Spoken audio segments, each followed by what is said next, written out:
Petnaest žutih i 4 crvena kartona, 5 golova, 120 minuta igre i pobjeda Nehaja. Najkraći rezime utakmice pretkola završnog dijela natjecanja za Hrvatski nogometni kup, što se odigrala u Senju između domaćina Nehaja i Batrine. Domaćinima se nije dobro pisalo. Uz početno nešto bolje otvaranje i nekoliko izglednih prilika, gosti iz Batrine prvi dolaze u vodstvo. Igrala se 30. minuta kada Martin Vlaović spretno izokreta glavom, a na ubačaj Renka dovodi svoju momčad u vodstvo. S minimalnom prednošću otišlo se na odmor. U nastavku Nehaj kreće snažno, no već u 52. minuti stigao je novi šok za zeleno-bijele. Na ubačaj s desne strane sjajno reagira Caban i s novim golom oduševljava 50-ak bučnih gostujućih navijača. Utakmica tek nakon drugog pogotka kreće u pravi triler. U 62. minuti zbog namjernog igranja rukom u kaznenom prostoru Akmačić dobiva drugi žuti, to jest crveni karton, a gosti šansu za smanjenje prednosti. Odgovornost 11 metara preuzima kapetan i vratar Nehaja Baričević, no kolega mu Kolundžić čita njegove namjere. Konačno, igrala se 65. minuta kada Nehaj dolazi do prvog gola. Sjajno je s desne strane potegnuo Tomić i pored nemoćnog vratara vratio u utakmici neizvjesnost. Brojčana nadmoć Nehaja izjednačena je 15 minuta pred kraj utakmice, kada Lopac zarađuje drugi žuti karton. Crveni karton nije pokolebao domaćine, koji još odlučnije kreću po izjednačenje. Prvo se u 79. tresla mreža gostiju, no iz nedozvoljene pozicije, da bi 5 minuta pred istek 90. na vrlo traljav udarac Tomca još slabije reagirao Kolundžić, za na kraju veliko slavlje strijelca Čačića.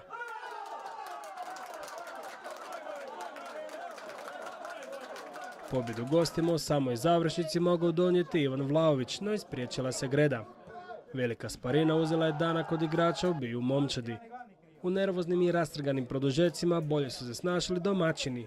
Jednu naoko bezopasnu gužvu u gostujućem 16-tercu najbolje koristi Čačić i svojoj momčadi u 120. minuti donosi prolazak u daljnji krug Hrvatskog kupa.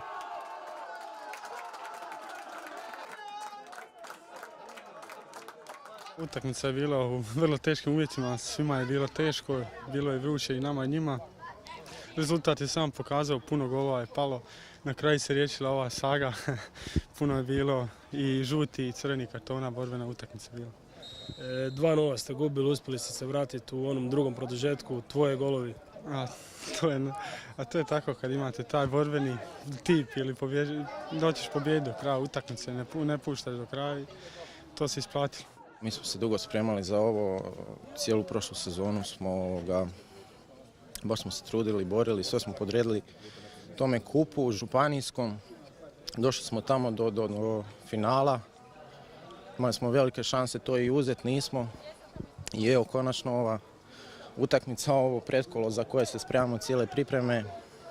Trudili smo se, borili smo se maksimalno. Po meni smo trebali riješiti tu utakmicu kod 2-0, zabiti treći pogodak i to je bilo to jednostavno. Nažalost, nakon završene utakmice opet se pričalo o suđenju. Imam jednu želju, kad bi se to moglo, ako ćete vi objaviti u cijelosti, da mentor gospodina glavnog suca Jelenčića i njegov mentor Perajić pogledaju tu snimku i da vide i donesu ocjenu je li Batina imala objektivne šanse u ovoj utakmici ili nije. A ne bi to propustio spomenuti ni četvrtog suca Čalića. Teško je bilo igrati ovu utakmicu, puno minuta sa 10 igrača, a taj gol u nadoknadi, gledao sam glavnog suca, prinosio je pištaljku ustima da svira kraj, pa je odesto pustio još jedan napad. Mi smo organizirali kontru, propala kontra, osvojili smo loptu, čisto svirao je faul, iz tog faula ponovno gledamo će svirati kraj, ne svira, pušta još jedan napad, mislim kud to sve vodi. Utakmica kupa spojila je Nehaj, sudionika 4. Hrvatske nogometne lige i Batrinu, koja se natječe u prvoj županijskoj nogometnoj ligi Brodsko-Posavskoj. Upozoravali smo kroz čitav tjedan da bi se ovo moglo dogoditi. Sa prvim poluvremenom ne možemo biti zadovoljni. S ostatkom da, mada smo odigrali ono što nam najmanje u ovom momentu treba, a to je 120 minuta pred subotnju utakmicu u gostima u prvenstvu. Tako da puno smo toga napravili danas lošeg. Na kraju uz ta 2 crvena još smo se i dodatno potrošili. I vjerujte, više od rezultata i da smo izgubili me brine to.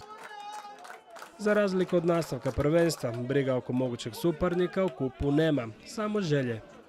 Možemo dobiti Rijeku Hajduk ili Dinamo po gledajući koeficijent. Moja procjena, ja bih volio da dođe Rijeka. Nekako svi navijamo da dođe Dinamo jer nismo još tu imali priliku igrati službenu utakmicu s Dinamom, ali u principu nama će svaki protivnik koji dođe iz veće lige tu biti za nagradu. Jel? Za sve ovo što smo napravili bili i prošle godine u Županijskom kupu i sad za ovu utakmicu.